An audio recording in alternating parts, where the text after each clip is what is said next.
Kadang-kadang beliau senyum sendiri. Tapi orang sekitar Umar ini segan untuk bertanya.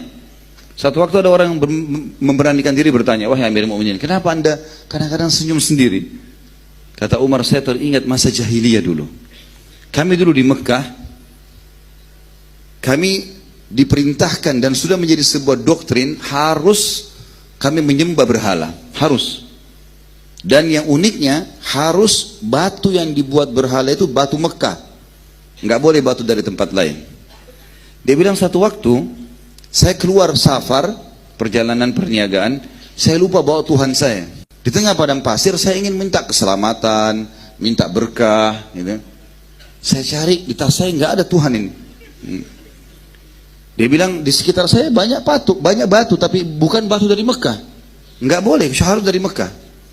Dia bilang, saya tidak temukan dari Mekah kecuali bekal makanan saya, kurma. Dia bilang, saya susun kurma itu menjadi seperti patung. Lalu saya sembah, minta keselamatan, minta segala macam. Setelah selesai, saya lapar, saya potong kepala Tuhan saya.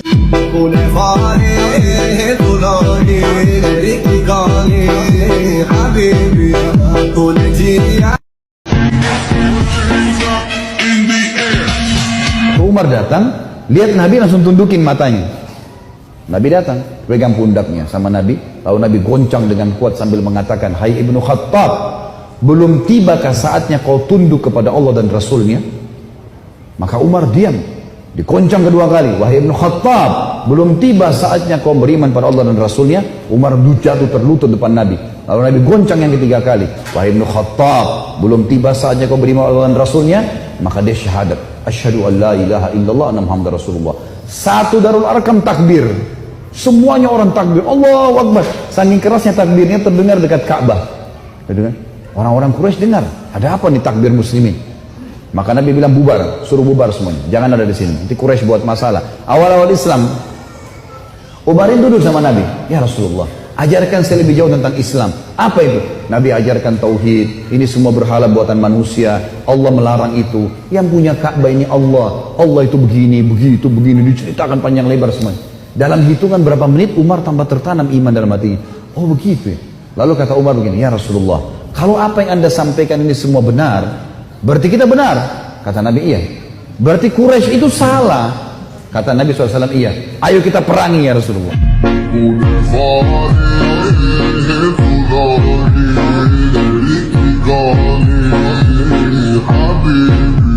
Maka kata Nabi SAW, terutama Abbas, pamanku jangan ada yang bunuh. Karena dia keluar membenci, tidak suka.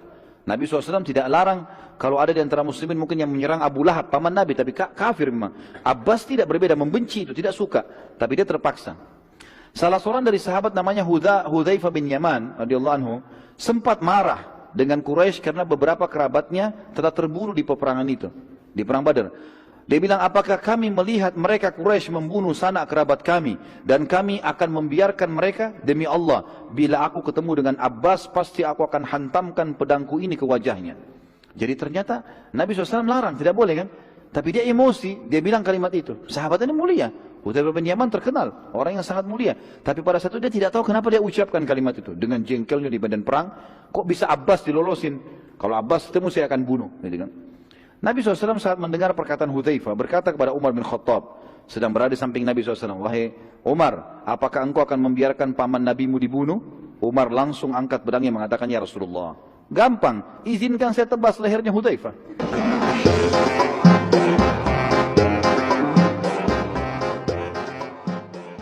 Makanya Umar bin Khattab pernah di zaman khilafah beliau lagi duduk-duduk, kadang-kadang beliau senyum sendiri. Tapi orang sekitar Umar ini segan untuk bertanya. Satu waktu ada orang yang memberanikan diri bertanya, wahai Amirul Mukminin, kenapa anda kadang-kadang senyum sendiri? Kata Umar, saya teringat masa jahiliyah dulu. Kami dulu di Mekah, kami diperintahkan dan sudah menjadi sebuah doktrin, harus kami menyembah berhala, harus. Dan yang uniknya, harus batu yang dibuat berhala itu batu Mekah, nggak boleh batu dari tempat lain. Dia bilang satu waktu, saya keluar safar, perjalanan perniagaan, saya lupa bawa Tuhan saya. Di tengah padang pasir, saya ingin minta keselamatan, minta berkah. Gitu. Saya cari, di tas saya nggak ada Tuhan ini. Dia bilang di sekitar saya banyak batu, tapi bukan batu dari Mekah. Enggak boleh, harus dari Mekah. Dia bilang saya tidak temukan dari Mekah kecuali bekal makanan saya, kurma. Dia bilang saya susun kurma itu menjadi seperti patung. Lalu saya sembah, minta keselamatan, minta segala macam. Setelah selesai saya lapar, saya potong kepala Tuhan saya.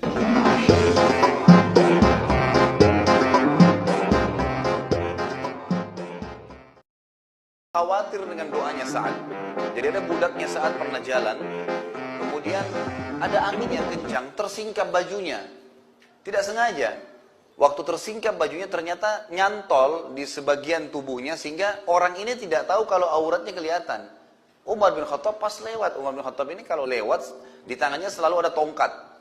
Jadi tongkat ini sering digunakan untuk mengingatkan orang kalau berbuat salah. Seperti kalau habis Isya, beliau sering keliling bawa tongkat. Kalau ada orang kumpul-kumpul di jalan ditanya, kenapa kalian kumpul-kumpul? Kalau bukan karena takziah, bukan karena ada orang sakit yang sedang dijenguk, kumpul-kumpul iseng, dipukulin sama Umar, pulang semua, bubar. Jadi orang takut sama Umar pada malam. Umar bin Khattab juga kalau lihat kemungkaran langsung dihukum sama dia. Dilihatlah budak ini tersingkap. Lalu Umar bin Khattab mengambil, ada kayu kecil, dia pakai tongkatnya, karena dia tahu ini budak, diambil, dipukul. Kenapa kau tersungkap auratmu? Dia bilang, saya tidak tahu. Tapi Umar sempat mukul. Saat sempat lewat, lalu saat tahu ini budaknya dia. Saat mengatakan, wahai Umar, jangan kau pukul dia. Umar rupanya dalam kondisi pas memukul budak ini, itu sempat saat menahannya dan saat pun dipukul oleh Umar. Lalu saat mengatakan, baiklah, saat ke samping ngangkat tangan, mau berdoa. Lalu Umar bin Khattab lari mengejar Saat lalu memberikan tongkatnya mengatakan, hukumlah saya.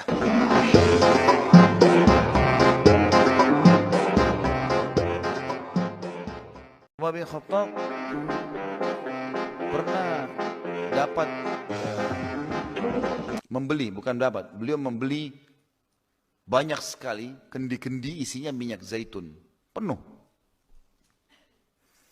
Lalu tujuannya dia mau bagi-bagiin ke masyarakat Madinah. Dari uang Baitul Mal. Diambil semua sama dia. Lalu dia turun tangan sendiri, radhiyallahu anhu. Dia kendi-kendi kecil, tuangin yang besar. Umar sendiri yang tuangin, dibantu sama ada beberapa orang. Tuang. Umar sendiri yang bagiin, ini amanah dari Allah nih. Dia nggak mau kasih orang lain. Rupanya kendi-kendi yang sudah habis, kan minyak kan melekat ya. Jadi tidak bisa semuanya habis, masih ada pasti. Rupanya yang tinggal sedikit di dalam itu, di sebelah kirinya Umar ada anaknya masih kecil, anaknya Umar. Belum balik anak ini, masih kecil. Rupanya dia di sebelah Umar nggak perhatikan kendi-kendi yang sudah dianggap kosong tadi itu, karena masih ada tersisa, oleh anak Umar dicuil-cuilin, diambil minyaknya, ditaruh di rambutnya. Saking banyaknya, karena sudah banyak kendi, kan satu kota Madinah dibagiin. Rambutnya anaknya Umar ini basah dengan minyak.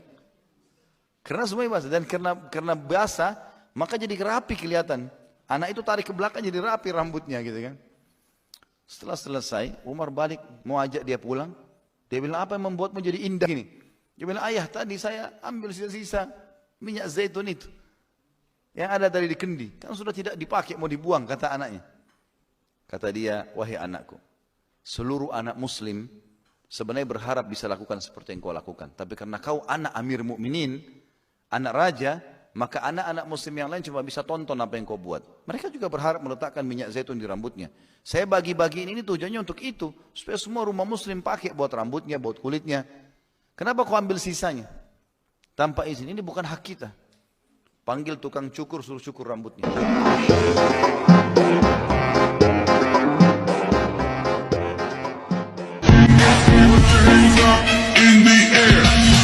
Barang siapa yang taat kepadaku berarti ia taat kepada Allah. Dan barang siapa yang durhaka kepadaku, maka dia telah durhaka kepada Allah. Artinya semuanya harus diikuti, karena ini perintah sang pencipta Allah. Dan barang siapa yang taat kepada pemimpin pilihanku, misal Nabi SAW lagi safar keluar kota, kemudian beliau menitipkan Madinah kepada salah seorang sahabatnya. Atau beliau mengirim pasukan, ditunjuk salah satu jadi pemimpin perang. Maka harus dipatuhi.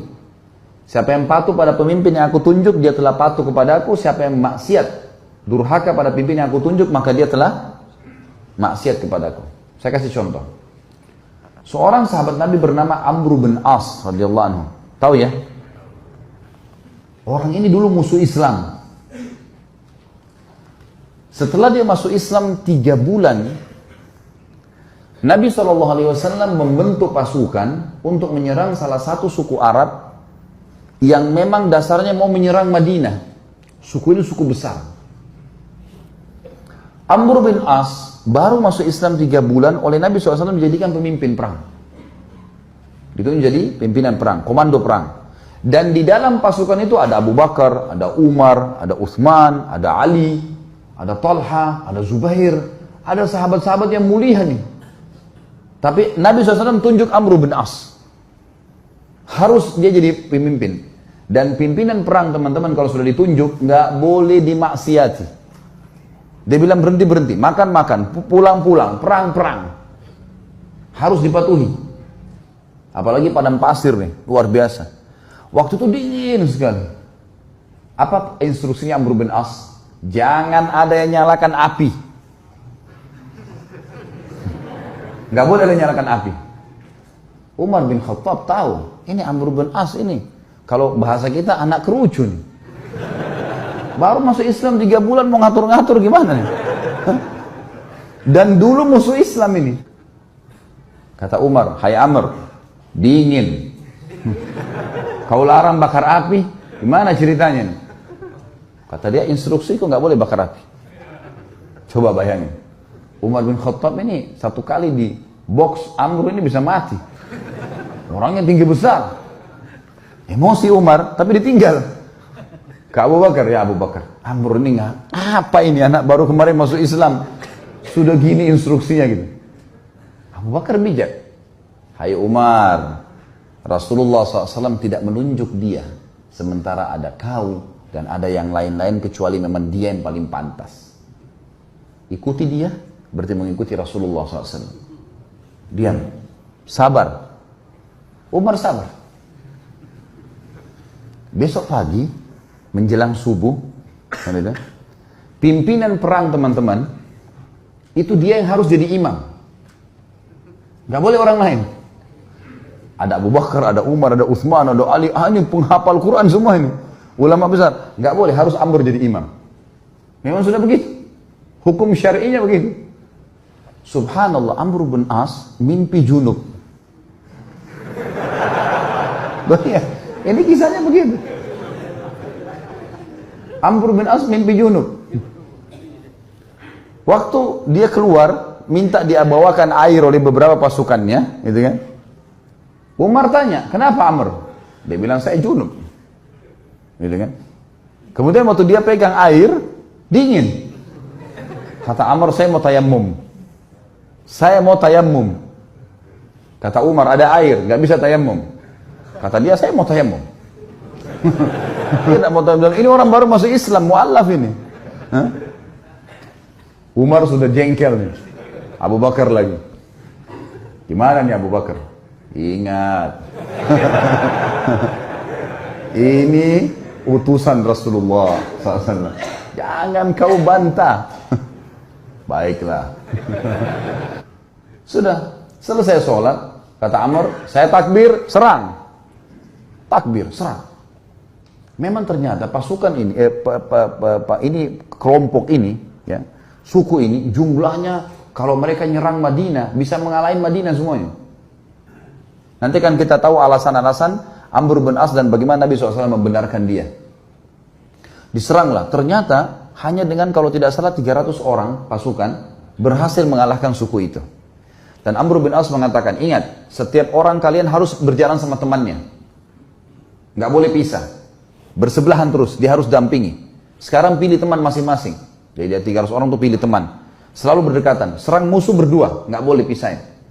Jangan tinggalkan temannya kalau dia masih belum selesai duel atau berperang. Itu instruksinya, karena ini malam, gelap. Baik, pergilah ke sana, perang, dan berhasil menang. Kocar kacir nih suku nih. Kocar kacir sukunya, lari semuanya. Para sahabat mengetahui mereka kocar kacir, dengan semangat serang, takbir, kejar. Kata Amr, tunggu. Jangan ada yang nyerang sana. Tunggu di sini. Umar balik lagi. Hai Amr, musuh udah kalah. Tinggal kita kejar, tebas nih. Nggak bisa, instruksi tunggu sini. Tidak boleh kejar musuh. Kumpulin ghanimah yang ada sekarang, pulang Madinah. Pulang pasukan ke Madinah. Baru turun dari kuda, Umar langsung, ya Rasulullah, ini Amr buat begini. Tidak boleh nyalain api, kita lagi kedinginan. Malam-malam dia mandi junub, tidak pakai air, tayamum. Kemudian musuh kalah, kita dilarang pergi tangkap musuh. Padahal itu kan ghanimah. Musuh yang lari itu kalau ditangkap kan jadi hamba sahaya. Bisa diperjualbelikan. Lalu Nabi SAW tanya di depan mereka semua, hai Amr, keluhan sudah sampai kepadaku. Apa jawabanmu?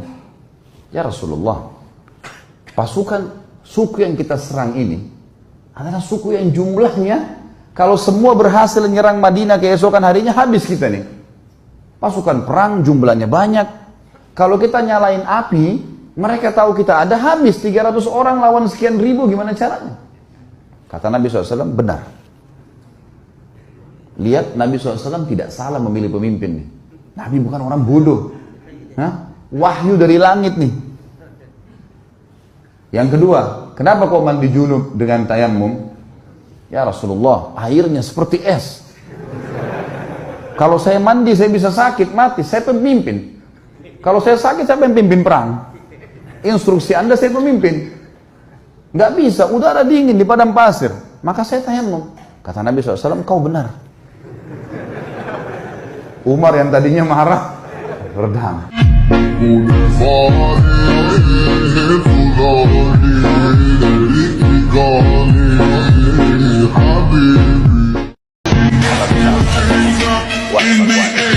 Apa kau mau saya berdoa untukmu? Karena sudah ditahu, kalau dia berdoa mustajab. Marwan tiba-tiba dalam riwayat ini dikatakan loncat dari singgasananya mengatakan, wahai Abu Ishaq, tolong jangan berdoa. Memang ini hartanya Allah, bukan harta kami. Gitu. Jadi itu contoh, karena orang-orang tahu, tersebar berita pada saat itu. Kisah yang lain, kisah dia dengan Umar bin Khattab. Umar pun khawatir dengan doanya Sa'ad. Jadi ada budaknya Sa'ad pernah jalan, kemudian ada angin yang kencang, tersingkap bajunya. Tidak sengaja. Waktu tersingkap bajunya ternyata nyantol di sebagian tubuhnya, sehingga orang ini tidak tahu kalau auratnya kelihatan. Umar bin Khattab pas lewat, Umar bin Khattab ini kalau lewat, di tangannya selalu ada tongkat. Jadi tongkat ini sering digunakan untuk mengingatkan orang kalau berbuat salah. Seperti kalau habis Isya, beliau sering keliling bawa tongkat. Kalau ada orang kumpul-kumpul di jalan ditanya, kenapa kalian kumpul-kumpul? Kalau bukan karena takziah, bukan karena ada orang sakit yang sedang dijenguk, kumpul-kumpul iseng, dipukulin sama Umar, pulang semua. Kalian mau di sini duduk nongkrong, buang-buang waktu, akhirnya sholat subuh dan sholat malam kalian terbengkalai, bubar. Jadi orang takut sama Umar pada malam. Umar bin Khattab juga kalau lihat kemungkaran langsung dihukum sama dia. Dilihatlah budak ini tersingkap. Lalu Umar bin Khattab mengambil, ada kayu kecil, dia pakai tongkatnya, karena dia tahu ini budak, diambil, dipukul. Kenapa kau tersungkap auratmu? Dia bilang, saya tidak tahu. Tapi Umar sempat mukul. Saat sempat lewat, lalu saat tahu ini budaknya dia. Saat mengatakan, wahai Umar, jangan kau pukul dia. Umar rupanya dalam kondisi pas memukul budak ini, itu sempat saat menahannya dan saat pun dipukul oleh Umar. Lalu saat mengatakan, baiklah, saat ke samping ngangkat tangan, mau berdoa. Lalu Umar bin Khattab lari mengejar Sa'ad, lalu memberikan tongkatnya mengatakan, hukumlah saya. Ini silakan kisosnya. Saya sudah pukul dia, pukul saya juga. Karena Umar pun khawatir, ini kalau berdoa berbahaya nih. Mustajab doa. Jadi kasus-kasus seperti ini ada terjadi memang dalam kehidupan beliau. Bahwasanya beliau terkenal orang yang sangat mustajab doa. Sehingga membuat orang-orang khawatir sekali kalau sampai punya masalah dengan Sa'ad radhiyallahu anhu.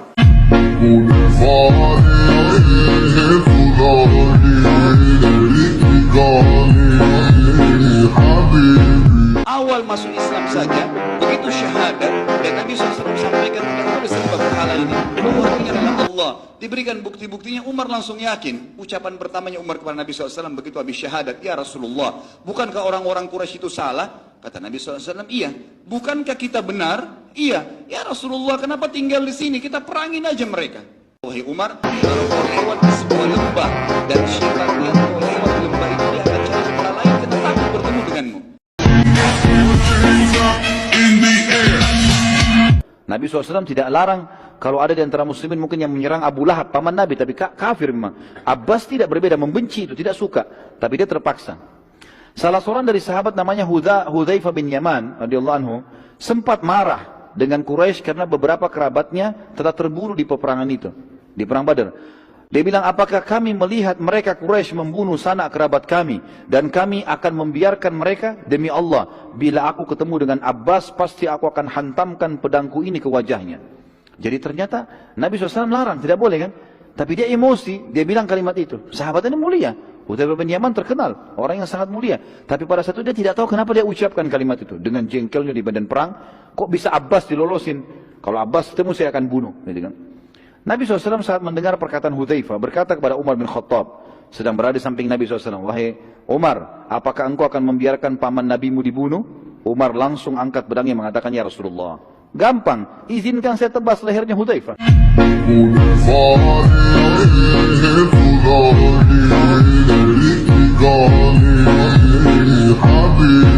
Bagaimana cerita Umar bin Khattab? Umar bin Khattab diberikan Allah kemuliaan bukan pada harta, tapi pada tenaga. Makanya orang tak berani baca Quran sebelum Umar bin Khattab masuk Islam. Dulu orang baca Quran diam saja, tak bersuara.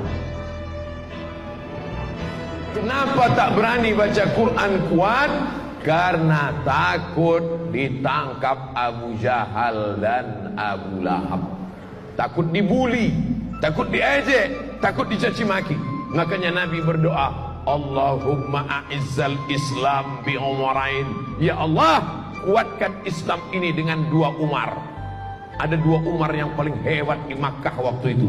Satu Umar bin Khattab, satu lagi Umar bin Hisham. Satu Umar bin Khattab, satu lagi Umar bin Hisham. Umar bin Khattab semua kenal. Umar bin Hisham, apa itu? Tapi kalau saya sebut nama kerennya, oh, Umar bin Hisham Abu Jahal. Maka Nabi berdoa, Allahumma a'izzal Islam bi Umarain. Ya Allah, kuatkan Islam ini dengan 2 Umar. Kalau tak Umar bin Khattab, Umar bin Hisham. Kalau tak Umar bin Hisham, Umar bin Khattab. Akhirnya yang masuk Islam adalah Umar bin Khattab. Kenapa? Karena Umar bin Khattab pemenang gulat, juara bertahan setiap tahun. Setelah Umar bin Khattab masuk Islam, beranilah orang sholat berjamaah, beranilah orang membaca Quran, berani orang mengatakan aku Islam. Umar bin Khattab berbeda dengan Abu Bakar. Abu Bakar dengan kelembutannya, Abu Bakar dengan karisma tuanya, Abu Bakar dengan kesantunannya, Abu Bakar dengan emasnya. Tapi Umar bin Khattab dengan lantangnya, Umar bin Khattab dengan suaranya. Karena Umar ibnul Khattab azhadan nas. Umar bin Khattab orang paling zuhud. Umar bin Khattab orang yang paling rendah hati. Umar bin Khattab orang paling tawadu. Idza takallama asma, kalau bersuara, berkata-kata suaranya lantang. Wa idza masya asra, kalau berjalan langkahnya tegap. Wa idza daraba auja, kalau memukul pukulannya keras. Umar bin Khattab kalau dia berjalan, Umar bin Khattab di suatu jalan, maka setan akan jalan di tempat yang lain. Takut setan melewati jalan Umar bin Khattab. Kita satu perjalanan sama setan. Pada masa Umar bin Khattab lah Persia ditundukkan. Padahal waktu itu ada 2 kerajaan besar. Satu kerajaan Rom. Di mana Rom itu sekarang? Romawi. Satu kerajaan Faris, Persia, Iran sekarang. Rom sekarang Romawi, Roma. Lalu kemudian apa yang terjadi saat itu? Berperang antara Roma dengan Persia. Makanya ada satu ayat, satu surat dalam Al-Quran, namanya surat Ar-Rum. Ghulibatir Rum. Roma kalah, dikalahkan oleh Persia. Tapi Allah beritahu sama Nabi Muhammad SAW, nanti saatnya Persia akan kalah dan Roma akan menang. Dan saat itu sahabat-sahabat lebih memihak kepada Roma daripada Persia. Pada masa pemerintahan Umar bin Khattab, Persia diislamkan. Ada satu orang yang sakit hati dengan Umar, namanya Abu Lu'lu'ah. Siapa namanya? Pas mau sholat subuh, ditikamnya Umar bin Khattab, ditusukkannya Umar bin Khattab, akhirnya keluarlah darah dari Umar bin Khattab. Umar bin Khattab minum susu, keluar susu itu dari tempat luka tikaman itu, ditahannya sampai akhirnya beliau mati menjadi seorang syahid. Begitu sampai berita kepada Umar, wahai Umar, Nabi Muhammad SAW sudah meninggal, wahai Umar. Umar mencabut pedangnya. Man qala inna Muhammadan qad mata. Siapa yang mengatakan Muhammad mati akan aku pancung kepalanya, Umar. Siapa yang berani mengatakan Muhammad mati akan aku pancung kepalanya, kata Umar.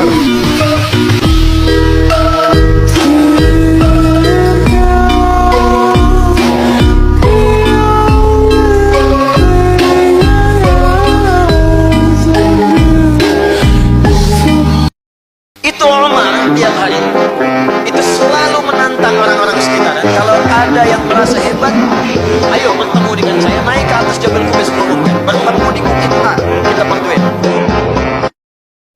Umar bin Khattab pernah berkata seperti ini, aku tidak takut sesuatu hilang daripadaku, karena aku tahu selain takdirku maka tidak akan pernah menjadi milikku.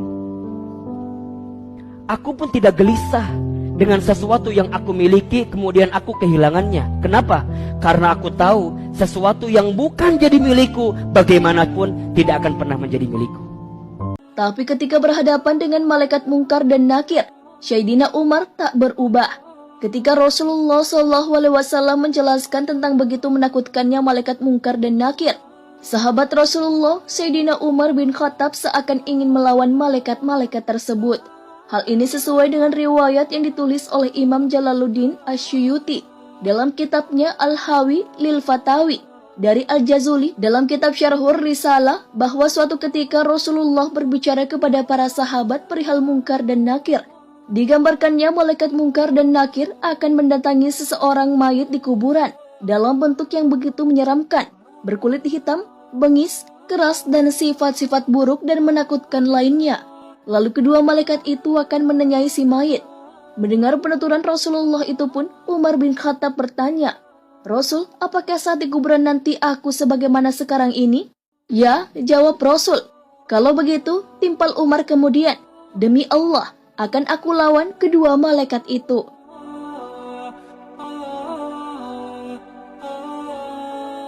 Ketika Umar meninggal dan dikuburkan, Sayyidina Ali bin Abi Thalib masih duduk di depan kuburan Umar saat orang lain sudah pergi. Seorang sahabat pun menanyakan perilaku Ali bin Abi Thalib itu. Beliau pun menjawab bahwa ia ingin tahu apa yang akan terjadi pada Umar di dalam kubur. Beliau penasaran tentang percakapan yang akan terjadi antara Umar dan malaikat Munkar dan Nakir. Hal ini diceritakan oleh Syekh M. Nawawi Banten dalam Syarah Nuruz Zalam ala Aqidatil Awam. Diriwayatkan bahwa sebab kelembutan malaikat Munkar dan Nakir terhadap orang beriman di alam kubur adalah ketika Sayyidina Umar bin Khattab wafat, lalu dimakamkan dan masyarakat yang mengantarkan jenazahnya meninggalkan makam. Sayyidina Ali radhiyallahu anhu memilih bertahan. Ia mengawasi kubur untuk mendengarkan percakapan Sayyidina Umar radhiyallahu anhu dari dua malaikat kubur. Abu Jahal kaget, dibantingin pintu. Tabban lak, kecelakaan buat kamu gitu. Kaget dia, Umar masuk Islam. Ini gak sembarangan ini. Umar kembali lagi ke Darul Arkam. Siapa orang Quraisy yang tidak bisa simpan rahasia? Kata mereka, maaf kalau ada yang namanya sama di sini ya. Ini secara tidak sengaja mungkin. Kata orang sahabat-sahabat Nabi, Jamil bin Muammir. Jamil bin Muammir ini orang apa ya? Kalau kita sekarang televisinya manusia kali ya. Gak bisa simpan rahasia. Apapun informasi, mau benar mau salah disampaikan sama dia. Ini sama radio. Kata Abdullah bin Umar, saya ikuti ayah saya. Rupanya ayah saya mencari Jamil tuh. Di mana Jamil? Jamil lagi duduk depan Ka'bah, lagi ngelihat keadaannya orang. Ini cari gosip apa nih yang bisa disebarin. Orang yang gitu. Umar datang duduk sebelahnya. Hai Jamil, udah tahu informasi baru? Kata Jamil, apa itu? Asyhadu an la ilaha illallah wa anna Muhammad Rasulullah. Kata Abdullah bin Umar, demi Allah Jamil nggak lihat wajah ayah saya. Berdiri, naik di atas batu tinggi. Hai Quraisy, Umar sudah murtad. Teriak langsung. Orang-orang Quraisy datang. Hai Umar, kau sudah murtad? Umar bilang, tidak. Tapi asyhadu an la ilaha illallah wa anna Muhammad Rasulullah. Ini orang dulu ini musuh besar sama Islam nih. Lihat sekarang bagaimana dia perjuangkan heroiknya dalam masalah akidah. Benar-benar, gak ada cerita yang lain. Lalu kata dalam kisah ini dikatakan orang-orang Quraisy mengeroyoki Umar. Belasan orang berantem sama Umar dari pagi sampai maghrib. Berkelahi sama Umar. Begitu Umar sudah capek maghrib, ditangkap satu tokoh masyarakatnya, siapa di situ kepala suku yang ikut-ikutan, dipegang sama Umar, dibanting ke tanah, didudukin dadanya, ditusuk matanya. Kata Umar, kalau kau tidak suruh mereka bubar, matamu saya butain. Ini biar Umar lagi digebukin, pokoknya satu orang ini. Ini kepala suku teriak, hai Quraisy, lepasin, Umar gila mau butain mata saya. Lepas. Tidak cukup teman-teman. Besok pagi Umar datang lagi dekat Ka'bah. Asyhadu an la ilaha illallah wa anna Muhammad Rasulullah. Iklanin. Keroyokin lagi dari pagi sampai maghrib. Sama kalau capek, tangkap satu orang, banting ke tanah, dudukin, tusuk matanya. Kalau tidak suruh mereka bubar, saya butain matamu. Bubar. Hari ketiga datang lagi. Asyhadu an la ilaha illallah wa anna Muhammad Rasulullah. Terus begitu. Hari keempat Umar datang, sudah nggak ada yang mau berantem sama Umar. Waktu Umar datang, lihat Nabi langsung tundukin matanya. Nabi datang, pegang pundaknya sama Nabi. Lalu Nabi goncang dengan kuat sambil mengatakan, hai Ibnu Khattab, belum tibakah saatnya kau tunduk kepada Allah dan Rasulnya? Maka Umar diam. Dikoncang kedua kali, wahai Ibnu Khattab, belum tiba saatnya kau beriman pada Allah dan Rasulnya. Umar jatuh terlutut depan Nabi. Lalu Nabi goncang yang ketiga kali, wahai Ibnu Khattab, belum tiba saatnya kau beriman pada Allah dan Rasulnya. Maka dia syahadat, asyhadu an la ilaha illallah anna Muhammad Rasulullah. Satu Darul Arkam takbir, semuanya orang takbir, Allahu Akbar. Saking kerasnya takbirnya terdengar dekat Ka'bah. Orang-orang Quraisy dengar, ada apa nih takbir muslimin? Maka Nabi bilang bubar, suruh bubar semuanya, jangan ada di sini. Nanti Quraisy buat masalah. Awal-awal Islam, Umarin duduk sama Nabi, ya Rasulullah, ajarkan saya lebih jauh tentang Islam. Apa itu? Nabi ajarkan tauhid. Ini semua berhala buatan manusia. Allah melarang itu. Yang punya Ka'bah ini Allah. Allah itu begini, begitu, begini. Diceritakan panjang lebar semuanya. Dalam hitungan berapa menit Umar tambah tertanam iman dalam hatinya. Oh begitu ya.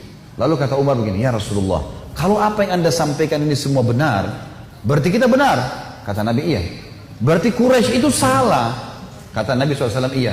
Ayo kita perangi ya Rasulullah.